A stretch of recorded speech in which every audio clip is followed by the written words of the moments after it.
Have you ever tried to emulate your guitar heroes? Their licks? Their guitar tones?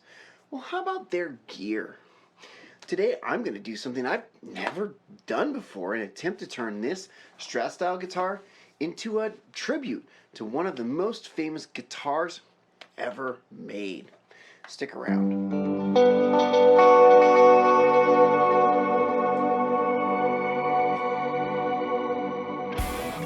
Hello and welcome, fellow fans of finely finished, fretted, fingered Fenders. And other guitars too, I guess. I don't know, what am I even doing? This is Adam from Miller's Custom Guitars. And this channel is all about learning more about our instruments, how to care for them, and sometimes how to modify them. I've looked at a few different modifications in the past, like I did a custom wiring modification on a Strat. I also looked at overhauling a pointy guitar and turned it into a rock and roll and shred machine. Or sometimes even something as simple as just swapping out the pots on a guitar to see what kind of difference that makes to the tone on your guitar. If videos like that sound interesting to you, hey, I'd appreciate it if you click that subscribe button or maybe even the bell icon, and that way you can be notified of future videos. Today we're going to be doing a modification to an electric Strat style guitar, specifically a cosmetic facelift as well as a mod to its wiring. Well, what guitar are we even talking about? Well, I'm talking about this Eart Classic S Strat style guitar. If you remember from a few months back, I was doing a series on guitar kits, and in the third video I asked the question, what if instead of spending the time and money on building a kit guitar, you spent an equivalent amount of money on the best affordable guitar that you could buy? I felt like the best bang for the buck was Eart Classic S. Eart is sold through Amazon in the US, and after tax, it costs less than $285. A pretty good price. And despite its budget-minded price point, I found that it comes packed with high-end features like a compound radius on the fretboard, roasted maple neck. It's got a great tremolo system, ceramic 8 pickups, and best of all, stainless steel frets, and I couldn't even barely believe it. This guitar was so much better than my kit guitar that it forced me to go back to the drawing board and overhaul my entire kit guitar from the ground up, just so that I could say that I built a better guitar in the end. Look, there's a lot to like on this guitar. It plays great, it's light, it feels really comfortable to hold and to play. It's red. But if I'm being perfectly honest, I never fell in love with this guitar. I bought this guitar to demonstrate a specific point for this YouTube channel, and once that point was made, I didn't see a point in keeping it around. Especially since I already had two other great Strats around that were doing the Strat thing better than any other guitars I've ever had in the past. Hey, let's take a look at those.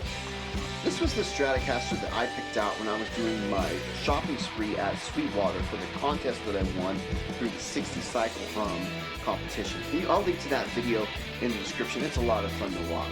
But this guitar is a Fender Player Plus Stratocaster. This guitar for me is going to be a lifetime guitar. It looks, feels, plays, and sounds so great all the time, every time I pick it up. I love the humbucker in the bridge. It provides so much versatility, and there's even more versatility thanks to my own custom wiring that I put in that gives you the neck and the bridge pick up together whenever you have the selector in the middle position. I did a video where I talked about this mod. If you're interested in learning about that, I'll link to that in the show notes and you can follow that and watch that video.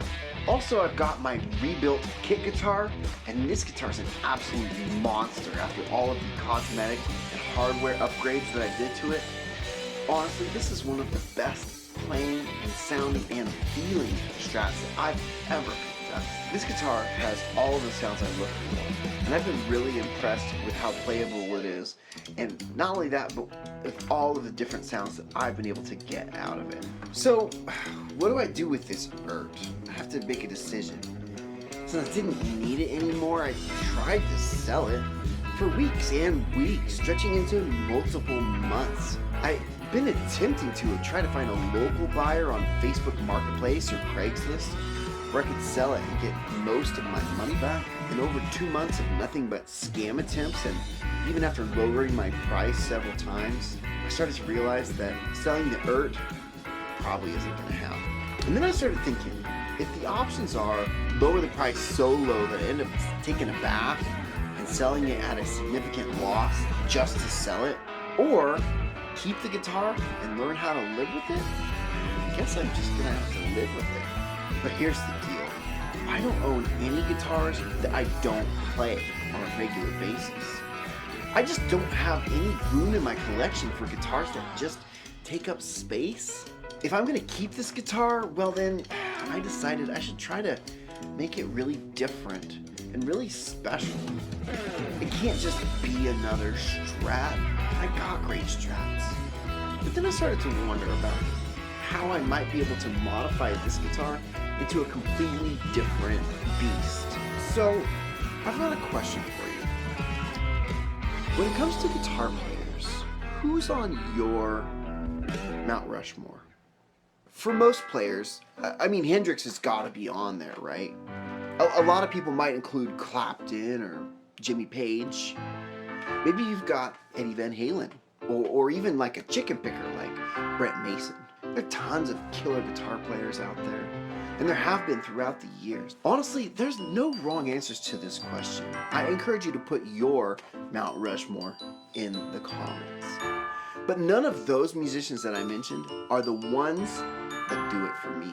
The 4 guitar players that have impacted my playing the most have been Brian May from Queen, Stevie Ray Vaughan, The Edge from U2, and Prince. I feel like, as a player, if I can rock like Brian May, play leads like Stevie Ray Vaughan, play rhythm and fills like The Edge, and have the funk, soul, vibe, and zeal of Prince, then I will be successfully creating music the way I want to be creating music.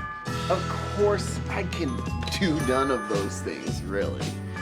All of those players are far better than I will ever be. However, I have incorporated some aspects of their playing into my own. But copying my favorite players doesn't just mean their style or their licks. Sometimes it also means their tones and sometimes their gear. I've long since incorporated the dotted eighth note delay into my playing to help me get that U2 sound. Sometimes I add some chorus to my tone for that Purple Rain feel. I modified my Kit Strat to have that Texas Hot voice automatically whenever I go to the neck position so I can channel some Stevie Ray Vaughan tones. However, there is one thing that I've never really tried to do, and that is to truly pursue those Brian May tones. Brian May has some of the most iconic, instantly recognizable guitar tones of all time. When you watch documentaries or rig rundowns of his gear, you find out that aside from his phenomenal playing, there are really 3 main components to his core sound. First, you have his red special guitar. Second, you have a Dallas Rangemaster treble booster. And third, you have 3 vintage Vox 100 watt 212 Vox AC30 amps, which are completely cranked all the way. Using these 3 components and almost nothing else, Brian has been able to get almost every single guitar sound that he is famous for. Look it up, man. Well, look, I don't have a AC30, but I do have an AC15. And I don't have a Dallas Rangemaster, but I have a couple overdrive pedals that have a tweakable EQ, and I might be able to get close to that sound. And that just leaves the guitar. So let's take a close look at the Red Special and see what makes it so special, because it really is. The Red Special is a guitar that Brian built with his father from a piece of mahogany fireplace mantle. Brian has stated in multiple interviews that they built it because they felt like they could build a better guitar than what was being offered at the time. Brian bought Burns Trisonic pickups from a local electronics store and installed them in his guitar.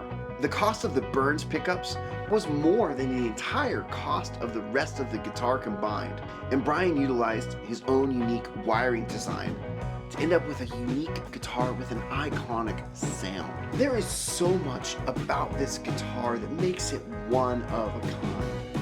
From its legendarily baseball back huge thickness on the neck, to the fact that it's never had a refret, despite the fact that it's probably 50 or 60 years old, to the tremolo built from bicycle parts, to the iconic body shape made from reclaimed mahogany. When I look at Brian May's Red Special, I see a guitar that is worth imitating. And obviously, I'm not the first person to think so, because not only are there production Brian May's signature guitars available for purchase, but countless people have tried their hand at the Red Special.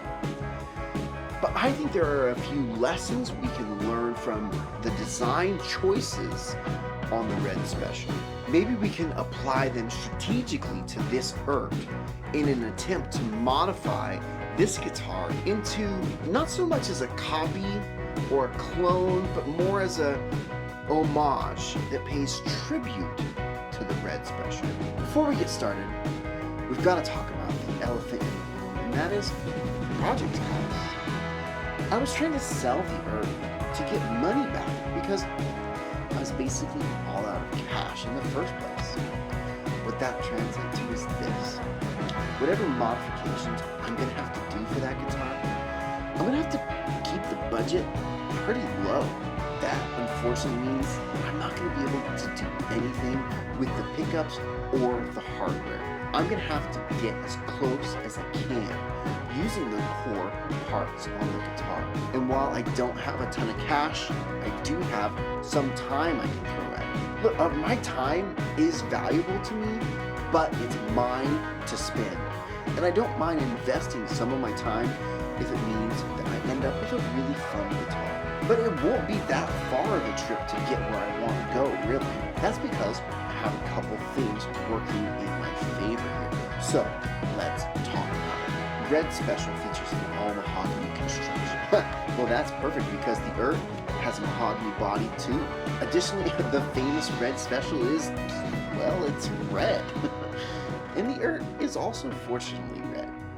I mean, the color isn't exactly the same, but I think it's close enough that once we're done, it'll definitely be an obvious tribute. The Red Special also has a tremolo system that Brian and his dad bangs together from old bicycle parts. Even though that is decidedly awesome, the trim system on the Eart it's pretty good, and I've been happy with it.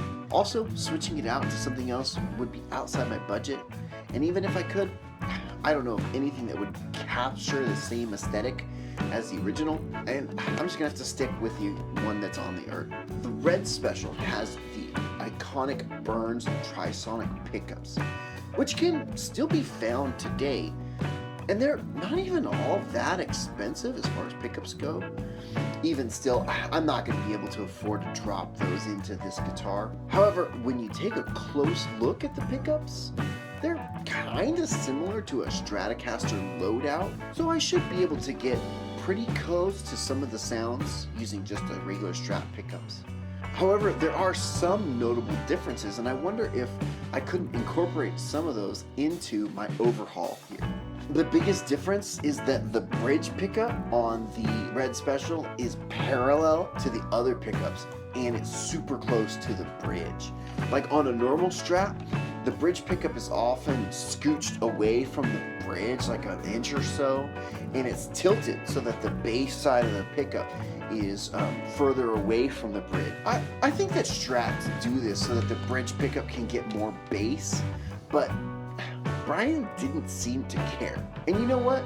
He's the boss today. And if he didn't care, I don't care. I'm interested to see what kind of sound the bridge pickup will get when it's slammed back about as far as it can go. Another thing I noticed about the pickups is the chrome covers. I'm sure it's an integral part of the tone or something, but heck, I just think it looks cool. When I look on Amazon, I see a bunch of affordable options for Stratocaster pickup covers. I think I can at least fit some chrome covers into the budget.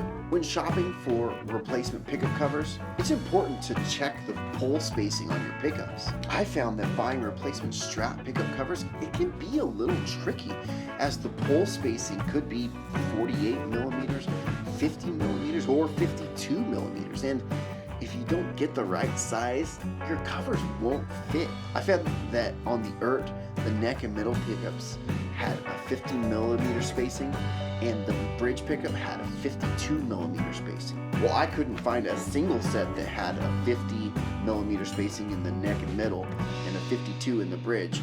So I ended up buying 2 sets and mixed and matched them to get the combination that I needed.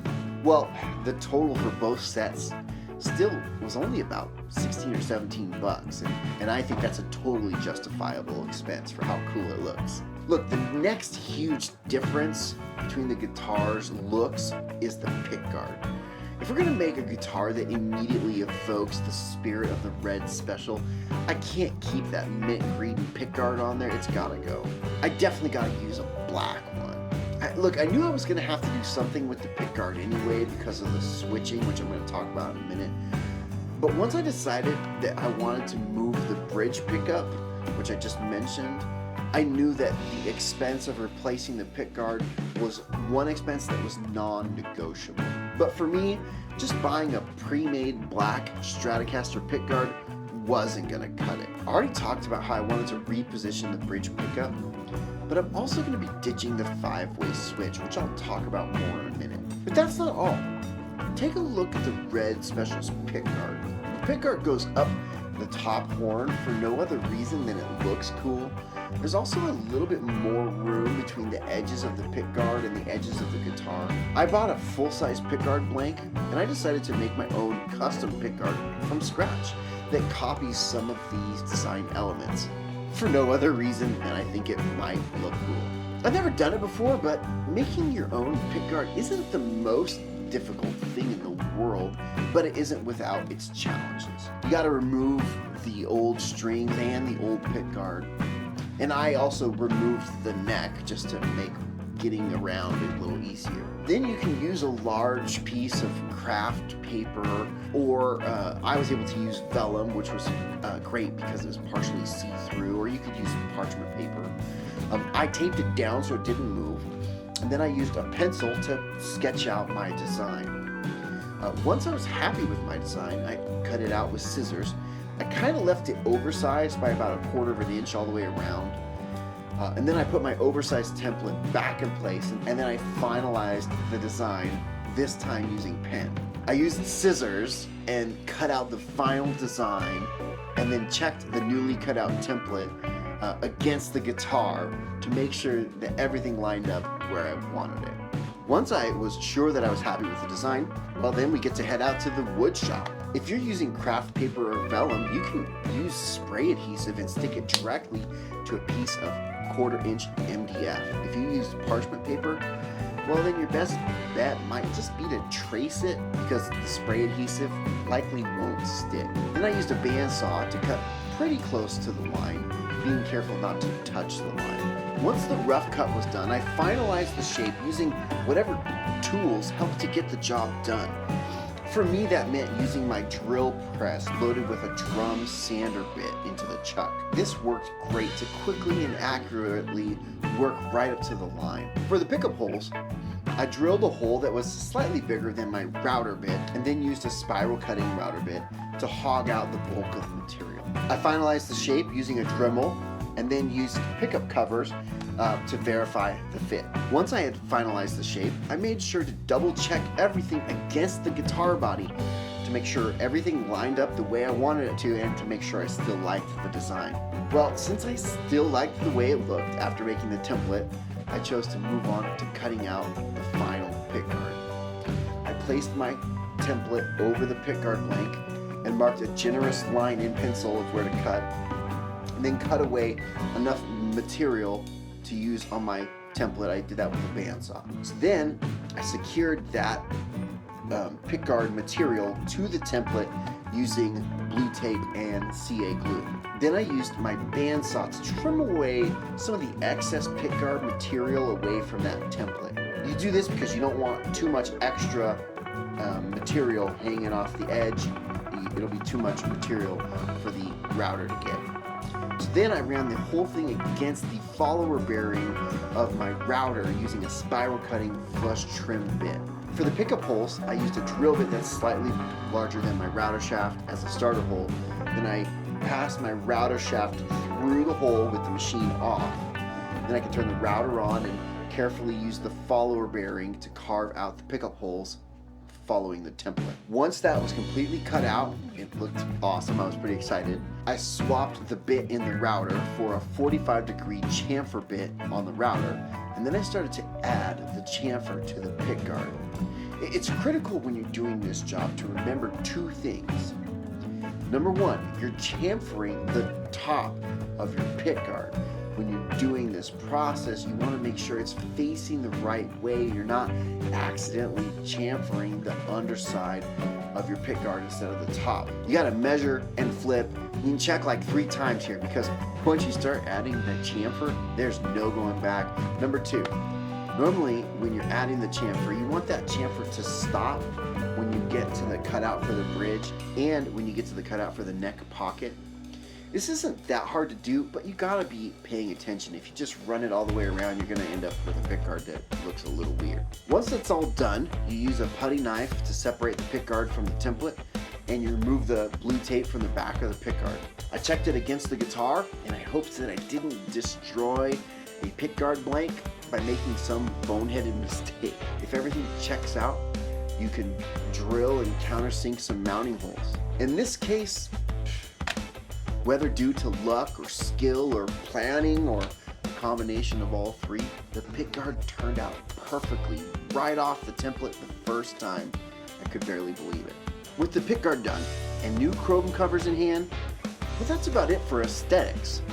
Let's get down to the brass tacks and start talking about the heart of this entire modification, which is the wiring. Look, Brian May is one of the greatest guitar players of all time, and he's also incredibly intelligent, having a PhD in astrophysics. Dr. Brian May, he knew exactly what he wanted to do with his guitar, and the wiring is where this guitar starts to vary drastically from a traditional Strat. Basic Stratocaster wiring utilizes a 5-way selector that is simple and intuitive. It very simply gives you the pickup that it's pointing at. All the way forward, you have the neck pickup. All the way back, you have the bridge. When you put it in the 2 or the 4 positions, the switch combines pickups in parallel, either the bridge in the middle or the neck in the middle respectively. And you get those classic quacky Stratocaster tones. Because the middle pickup is reverse wound and reverse polarity, when you use those in-between sounds, the combination of pickups cancels out the natural 60 cycle hum that you get when you use single coil pickups by themselves. Now, sometimes these in-between sounds are referred to as being out of phase, but that's not actually the case. They are in phase. The natural interaction of the pickups causes some phase cancellation, and that accentuates some frequencies while de-emphasizing other frequencies. However, if they were actually all the way out of phase, they would sound drastically different, which you're gonna experience a little bit later. On Brian May's Red Special, instead of a 5-way blade selector, he has separate on-off toggle switches for each pickup. Additionally, he adds a separate 2-way toggle on each pickup that has ability to flip the phase. However, in my opinion, the true genius of Brian's design is that when the pickups are added to the circuit using the on-off toggle switches, they get added to the signal path in series instead of parallel. Well, what does that even mean to the overall sound? This means when you combine 2 pickups together, the signal passes through one pickup into the next pickup, and the result is additive. When this happens, the signal gets much stronger. This is the same way, actually, that humbucking pickups are wired. A humbucker is essentially two single coil pickups that are reverse wound and then are run in series, and they share a magnet. Well, that's almost exactly what's happening here as well. Since the middle pickup is reverse wound and reverse polarity, and then we combine the middle pickup and either the neck or the bridge pickup, and since we're combining them in series instead of parallel, well, heck, we're essentially creating a humbucker pickup with all the volume and power and tonal characteristics that come with it. But Brian doesn't stop there. Oh no, not only does the on-off switching for his pickups give him 7 different pickup combinations, way more than we would have had on the Strat. For Brian, that wasn't enough. He added additional on-off toggle switches, one for each pickup, that allows him to flip the phase. Now look, when you use one pickup by itself, this doesn't change the sound.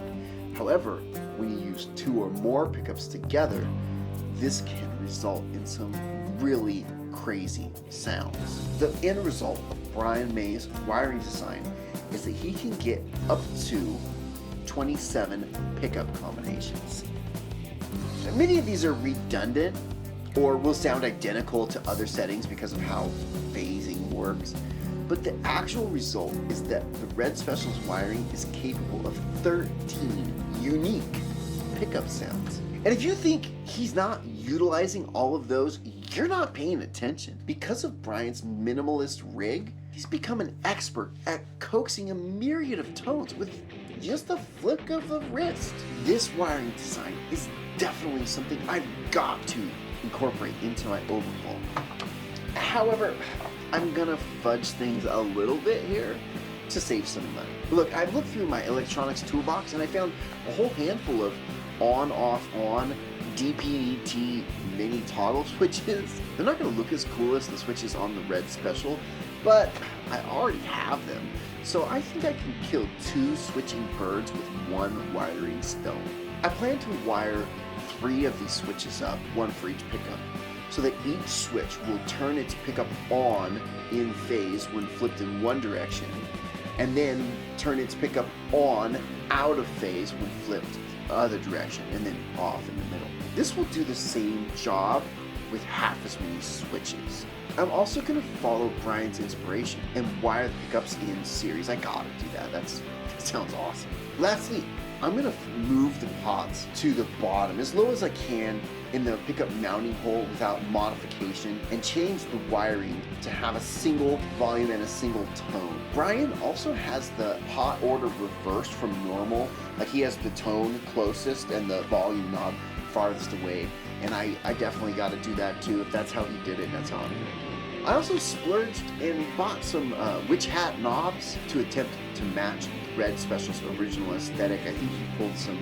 knobs off of an amp, and that's what I did as well. I bought some amp knobs to put on there. The entire pickup wiring job, it was a little finicky, but it surprisingly fired up right away on the first try. I was really proud of the work I did, and honestly, quite surprised that it worked so well right away. There's almost always gremlins in the wiring that I need to chase away, but not this time. I tidied up the wiring with some zip ties, closed up that pickguard. There's one last thing I want to talk about. I usually play 10 gauge strings on my Fender scale instruments. Brian May, however, does not. Brian traditionally uses fairly light gauge strings.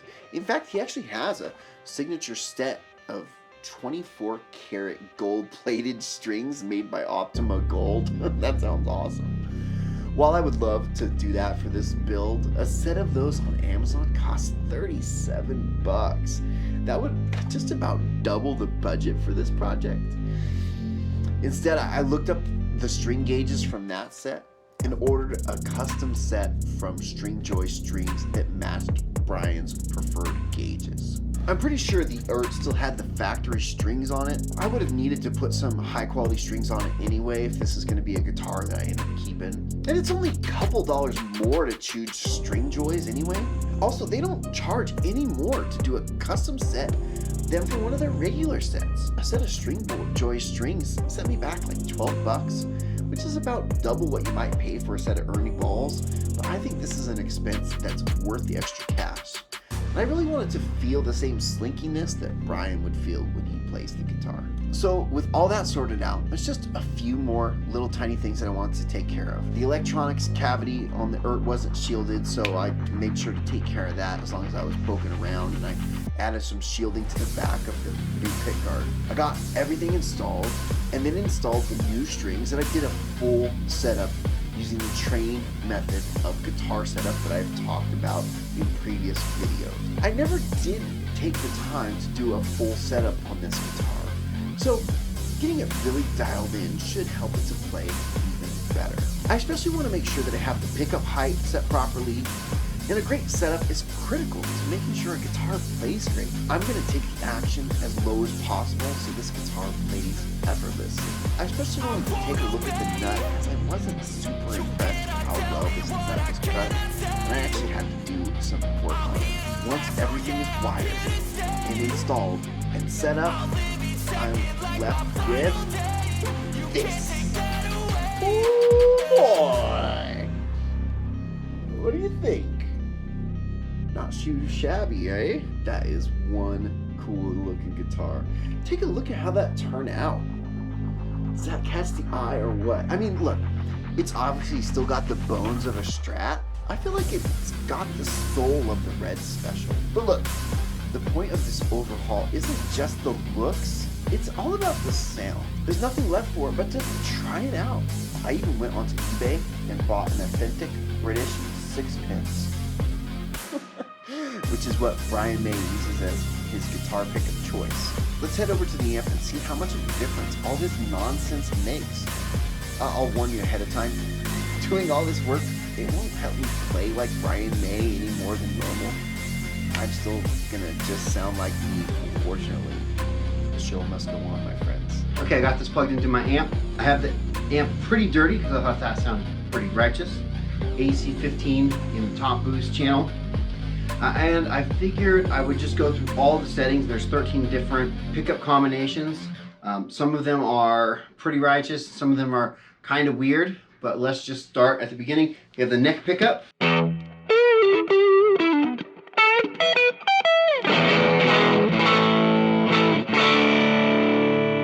Middle pickup.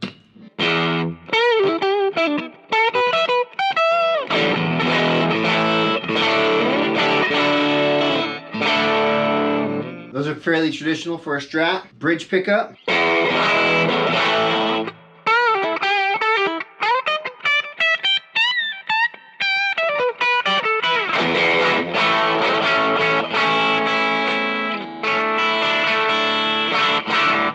I think it's brighter than traditional because the pickup's back farther, like I mentioned. I have it raised up pretty high too.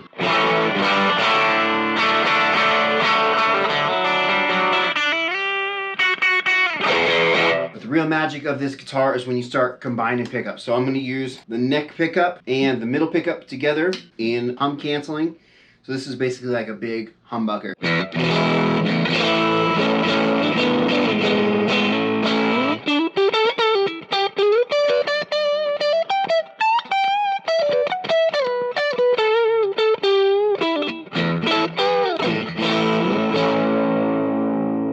Now I'm going to use the middle and the bridge together, and I guess this is the main sound that Brian uses for a majority of his tones. This is his home base, so to speak.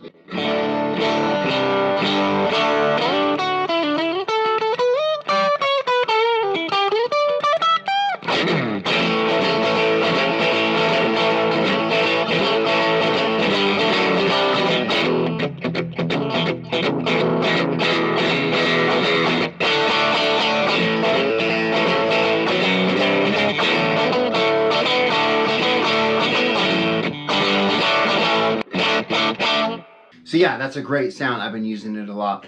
But you can also use all three pickups together. So now I have all three pickups together in series.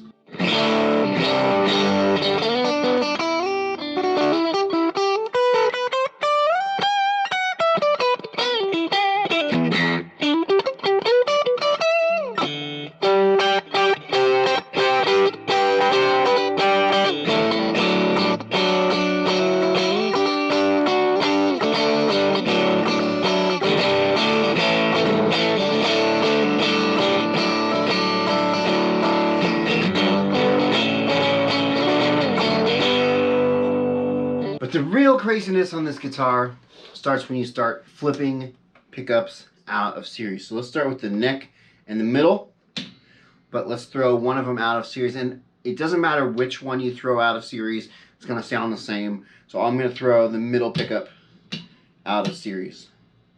And you'll hear that there's a little hum. So here's out of humbucking, and now I've got some hum. Okay, so these are humbucking, and now out of phase.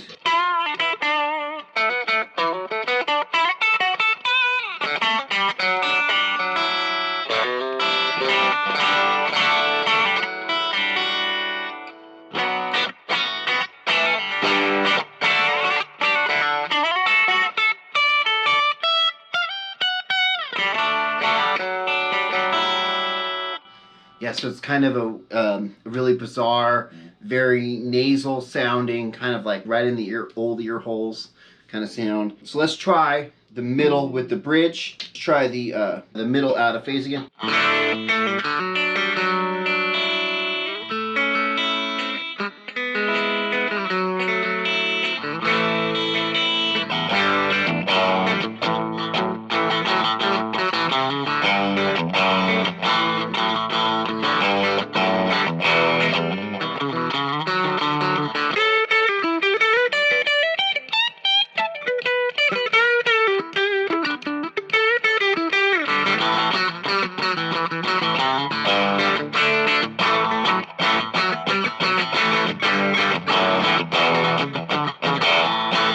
So now let's try we'll do the neck and the bridge together. I think that's a tone I might have skipped.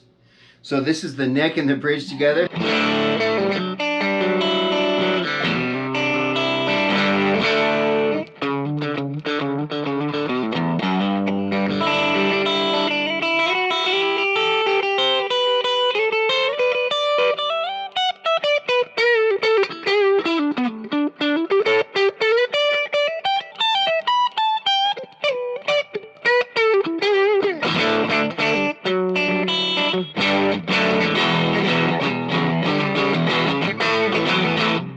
That's a really good sounding tone, but when you throw one of the pickups out of phase, it gets weird again.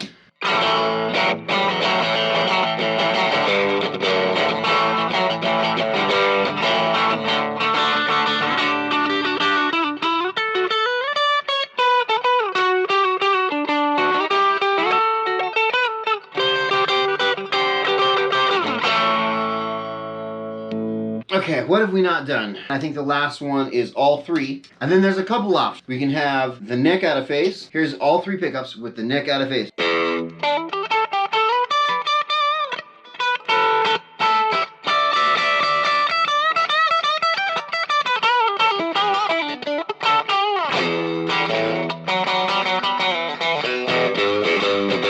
For me, that almost has like a ring modulator sound, almost like an octave fuzz kind of thing.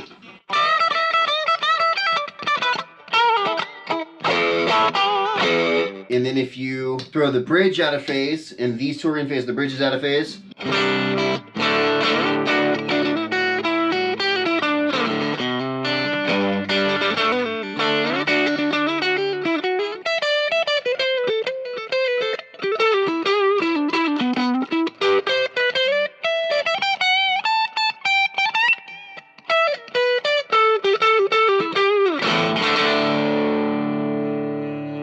I think that's a really good sound. I'm definitely going to be using that one. But the weirdest sound on this whole guitar to me is when you use all three pickups and you put the middle pickup out of phase. This one's weird, guys. Hold on.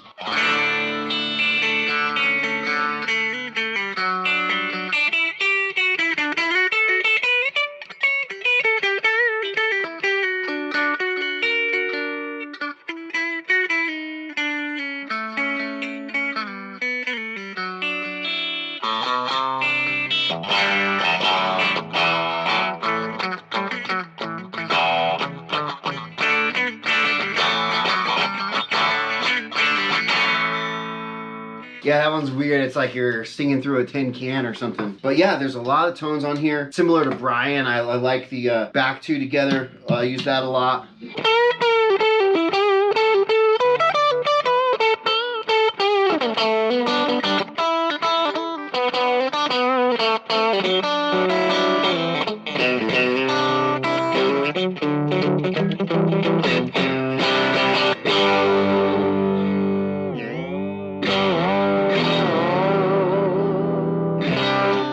also really like the neck pickup by itself.